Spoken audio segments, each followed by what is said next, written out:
Nesse vídeo de hoje, eu trago para vocês sobre o tema 1232 do recurso ordinário 13.87795, que versa sobre a execução trabalhista contra grupo econômico, sem que esse grupo econômico tenha participado do processo de conhecimento. Esse tema foi parar no STF. Muita gente sabe desse processo, mas tem muita gente que não sabe ainda desse processo. Que o tema foi parar no STF e quando foi aceitada a repercussão geral, foram suspensos todos os processos que tramitam, que versam sobre esse tema. Portanto, os processos estão suspensos, aguardando uma decisão do STF. E eu trago para vocês aqui os últimos andamentos, para vocês saberem. Esse processo está concluído com o ministro relator, que é o ministro Dias Toffoli. Mas essa conclusão aqui diz respeito a uma petição que foi juntada nesse processo no dia 12/11/2024. Vamos verificar esse documento, que documento foi esse que foi juntado nesse processo, para analisarmos por que foi juntado esse documento nesse processo e qual a vantagem que esse documento possa trazer para esse processo. Vamos analisar aqui à esquerda e vamos encontrar esse documento, foi o último documento juntado nesse processo. Como vocês sabem, é um processo que já teve o início do julgamento no plenário virtual. Inclusive, teve o voto do ministro Dias Toffoli. Depois eu trago para vocês o voto do ministro Dias Toffoli. Teve também o voto do ministro Alexandre de Moraes. Mas o ministro Cristiano Zanin pediu destaque nesse processo, porque esse processo estava sendo julgado no plenário virtual. E ele pediu destaque nesse processo.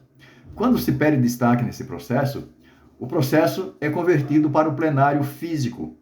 Portanto, se não houver um pedido de cancelamento do destaque, porque isso pode acontecer, o próprio ministro que pediu destaque, ele pode cancelar o destaque e continuar o julgamento no plenário virtual. Mas se isso não acontecer, esse processo será julgado no plenário físico.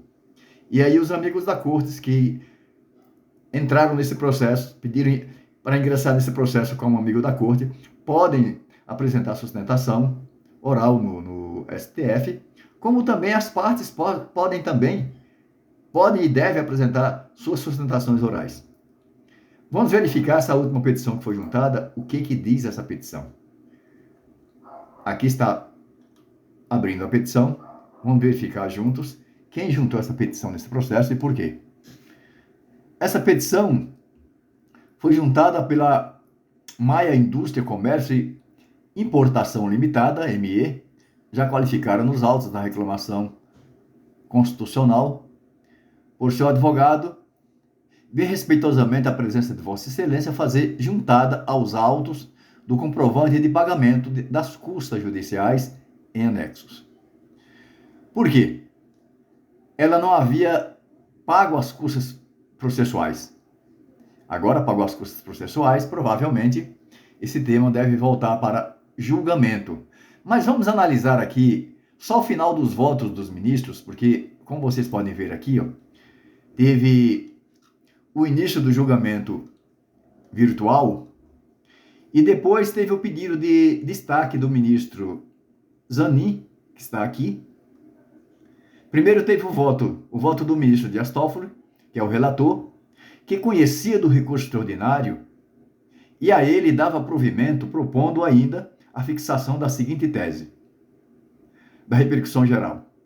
É permitida a inclusão no polo passivo da execução trabalhista de pessoa jurídica pertencente ao mesmo grupo econômico e que não participou da fase de conhecimento, desde que devidamente justificada a pretensão em prévio incidente de desconsideração da pessoa jurídica.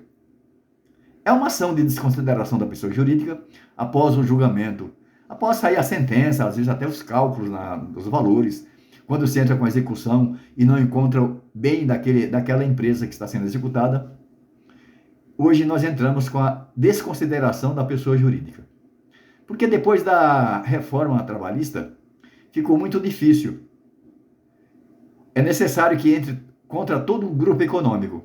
Senão depois tem que entrar com a desconsideração da pessoa jurídica, e essa desconsideração pode demorar, pode levar tempo. E durante esse tempo, essas pessoas podem dilapidar o seu patrimônio. Portanto, não é salutar entrar com uma ação só contra uma das empresas do grupo econômico, sem que chame todo o grupo econômico para o polo passivo da ação no processo de conhecimento. Vamos verificar aqui o... voltando aqui. Como teve esse pedido de destaque, esse processo vai para o plenário presencial. Esse pedido de destaque foi feito no dia 7/8/2024. O ministro que pediu destaque, ele deve devolver esse processo no máximo 90 dias úteis. Se não devolver dentro de 90 dias úteis, o processo retorna automaticamente para a pauta de julgamento. É assim que determina o regimento interno do STF. Mas nesse inteirinho aqui, houve alguma juntada de subestabelecimento nesse processo, a pedido de alguns amigos da corte. Mas vamos verificar aqui o final do voto do ministro Alexandre, o primeiro do ministro relator Dias Toffoli. Vamos verificar só o final do voto para vocês verem como ficou o final do voto do ministro Dias Toffoli. Como o voto é longo, é um voto de 38 laudas, vamos verificar só o final para vocês saberem a posição do ministro relator. Depois vou mostrar também o voto do ministro Alexandre de Moraes, só o final também, para vocês saberem como ficou o entendimento do ministro Alexandre de Moraes. O ministro Alexandre de Moraes foi mais duro do que o ministro Dias Toffoli. Eu vou mostrar para vocês por que foi mais duro o voto dele em relação ao devido processo legal, a preocupação dele com o devido processo legal. Portanto, ele trouxe algum plus a mais em favor das empresas, em favor das executadas. Mas vamos verificar aqui o que interessa, que é o voto do ministro relator, porque processo como esse, os demais ministros tendem a seguir o relator, às vezes com algum tipo de ajuste, mas o conteúdo principal, às vezes não foge muito. Excetuando aqui o ministro Edson Fachin, que geralmente o ministro Edson Fachin, ele vota pelos trabalhadores, e às vezes também a ministra Carmen Lúcia. Os demais ministros, acredito que devem seguir aqui o voto do ministro relator. Como vocês podem ver aqui o voto do relator, já estamos no final do voto. Vamos ler só o final do voto dele para vocês saberem como ficou. Aqui está o final do voto. A última parte aqui, 38. Está aqui o final do voto. Aqui é só o voto. Dispositivo. Ante todo o exposto, conheço do recurso extraordinário e a ele do provimento. Propõe ainda a fixação da seguinte tese de repercussão geral.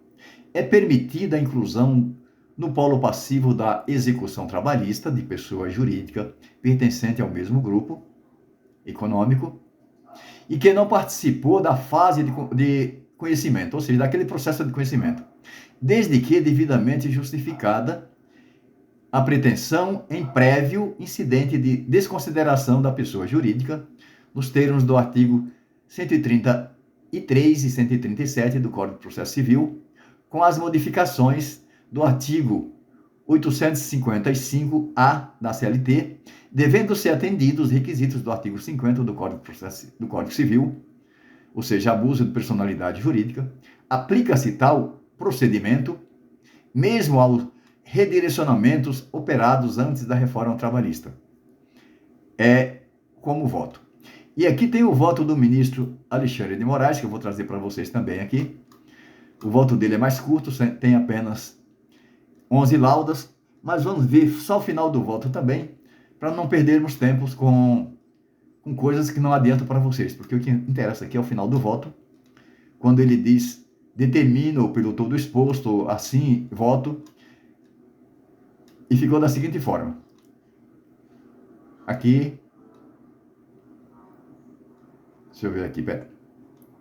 Aqui. Desse modo, em verdade, a decisão do tribunal de origem, que afastou a necessidade de instauração do incidente de desconsideração da pessoa jurídica, para a inclusão do recorrente no polo passivo da execução trabalhista, afrontou o devido processo legal, o contraditório e a ampla defesa. Fortes nessas razões, acompanho o ilustre relator, acompanhou o voto do ministro Dias Toffoli para dar provimento ao recurso extraordinário da empresa ora recorrente e declarar nulos os atos executivos contra ela praticados. Também adiro à tese proposta pelo ministro Dias Toffoli. É o voto. Ou seja, é necessário entrar com incidente de desconsideração da pessoa jurídica para poder executar as empresas que fazem parte do grupo econômico que não participou do processo de conhecimento. Esse é o vídeo que eu trouxe para vocês, para esclarecer para vocês como está o processo e os votos dos ministros. Esse processo deve retornar até dezembro, mas sabemos que as sessões no plenário do STF devem funcionar até o dia 15 de dezembro só. Portanto, se esse processo não voltar antes do início de dezembro, esse processo só retornará para julgamento a partir de fevereiro, 1º de fevereiro, quando volta às sessões de julgamento no STF. É o que eu tinha para falar para vocês. Se gostou do vídeo, dê o seu like. Se vocês entendem que meus vídeos têm relevância jurídica, que eu trago para vocês aqui informações necessárias para vocês ficarem a par do que vem acontecendo nesse tema.